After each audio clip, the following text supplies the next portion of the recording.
Es el turno de contar con el testimonio de Damián Dipache esta tarde, porque se vienen anuncios de diversa índole, siempre en clave electoral, por parte del ministro de Economía y también candidato de Unión por la Patria, es decir, por el oficialismo. Se vienen anuncios de IFE para trabajadores informales, también se hablará de bono para jubilados.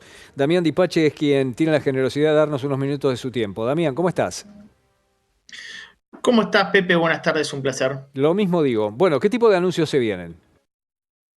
Bueno, efectivamente se adelantó un poco un anuncio que se va a dar a conocer a las 19 horas respecto del universo de trabajadores informales.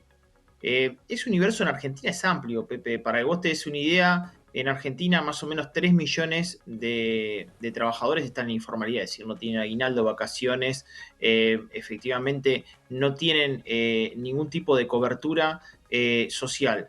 Bueno, el gobierno plantea que efectivamente hasta ahora no había ningún anuncio sobre ese sector, a pesar de que es relativo porque todos tienen planes sociales, o sea, cobran algún tipo de plan social.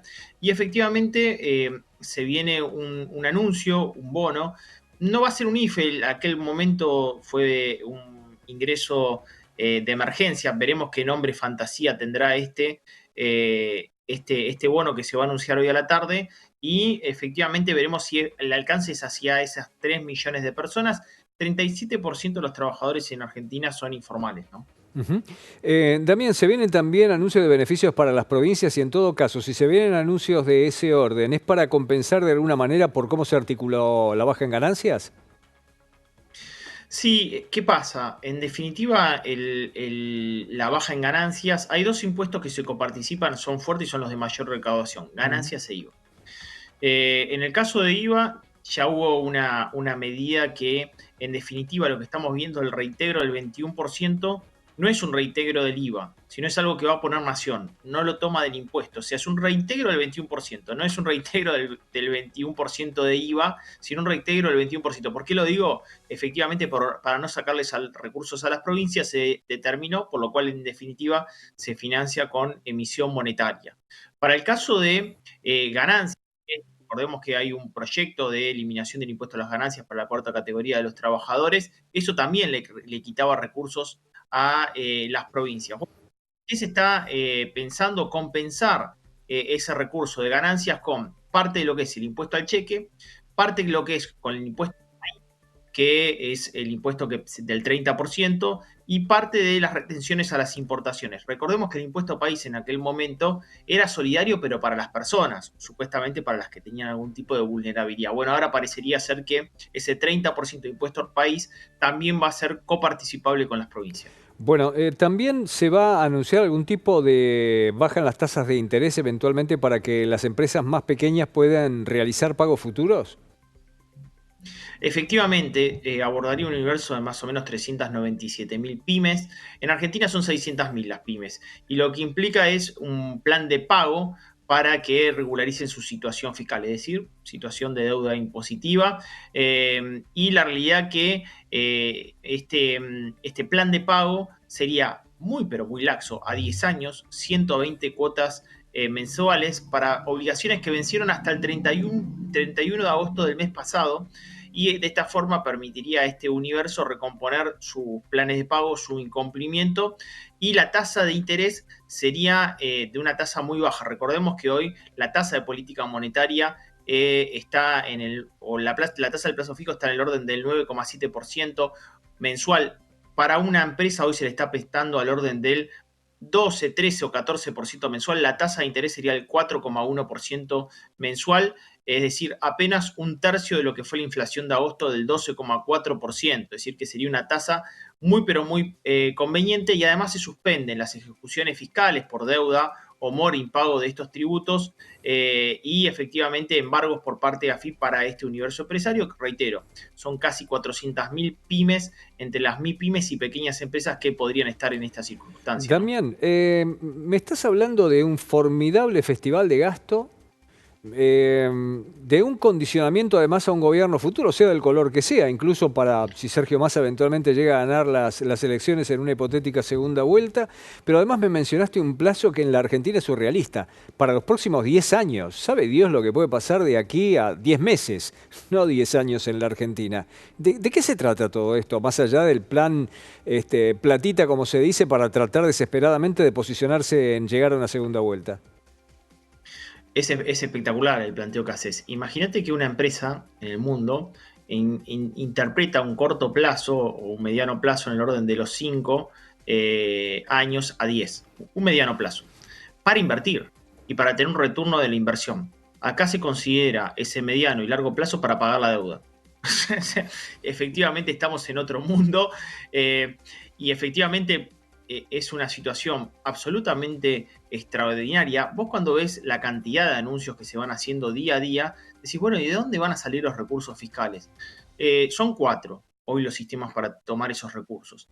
El primero es que la recaudación real recién en el mes de agosto fue positiva, o sea, después de 7 meses negativo de la recaudación fue positiva, por lo cual parte se tomaría ahí. Segundo, con la inflación, porque cuando vos tenés inflación, tenés mayor recaudación por ganancia, mayor recaudación por IVA, mayor recaudación por ingresos brutos, o sea, se recauda más solamente por el efecto inflacionario. Y la tercera, que es la más importante, se va a incumplir las metas con el Fondo Monetario Internacional, no se va a cumplir el 1,9% de déficit, el déficit va a estar en el orden del 2,73% con estos anuncios y efectivamente la herencia, como decís Pepe, va a ser muy pero muy fuerte porque va a implicar dos herencias, uno en términos fiscales para aquel que asuma el comando, el gobierno de este Estado Nacional, y la otra es la nuestra, la del televidente, el bolsillo. La inflación se va efectivamente a acelerar en los próximos meses. Vos sabés que te estás anticipando a la pregunta que venía inmediatamente, y es la del Fondo Monetario Internacional. ¿Cómo crees que en el Fondo Monetario Internacional están tomando nota de todo esto? A ver, doblo la apuesta. ¿Cómo crees que en la Secretaría del Tesoro de los Estados Unidos están tomando esta apuesta, que ya había hecho alguna advertencia? Te triplico la apuesta. Si hay un eventual balotaje el 22 de octubre y Massa está dentro de ese eventual balotaje, en noviembre el Fondo Monetario Internacional gira los 2.500 millones de dólares para efectivamente hacer el desembolso para que Argentina pueda cumplir con su compromiso? Yo te diría que por el ¿Qué nivel de presión de la pregunta, Secretaría Pepe? del Tesoro, te diría que no, pero no me atrevo a responderla, ¿no? Bueno, la realidad que si vos decís que el board aprobó el acuerdo técnico con Argentina, no cumplió una parte, ni una parte de la palabra. De hecho, cuando decía dos cuestiones en el acuerdo técnico de ese famoso viernes, cuando Massa empieza a anunciar las medidas, al domingo, o sea, a las 24 horas de haber ido a Washington, decía dos cuestiones importantes. Una, tasa de interés real positiva. ¿Qué pasó en agosto? Negativa. Mm. Y otra, no más suba de los salarios y del salario público, porque efectivamente eso implicaría mayor nivel de plata circulando en el mercado, mayor dinero circulando en el mercado y presión inflacionaria.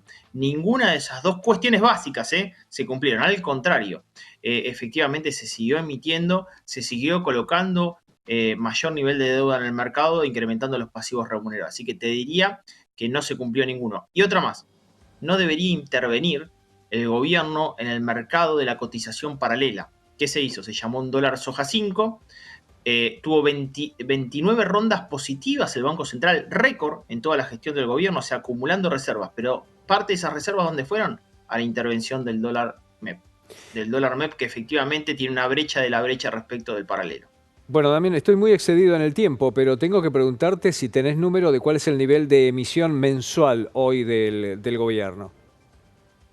2 billones de pesos es lo que efectivamente el gobierno está emitiendo y colocando nueva deuda en el mercado todos los meses. Para que te des una idea, en términos de la que son LELIC más pases, etcétera, aproximadamente entre capital y rendimiento a una tasa hoy del 204-205% anual, estamos en los 28 billones de pesos. Para que te des una idea, solamente en el primer semestre del año el déficit fiscal fue del 1,8 billones, el déficit fiscal del primer semestre. Ahora estamos en 28 billones de LELIQ y pases que remuneran al 205% anual.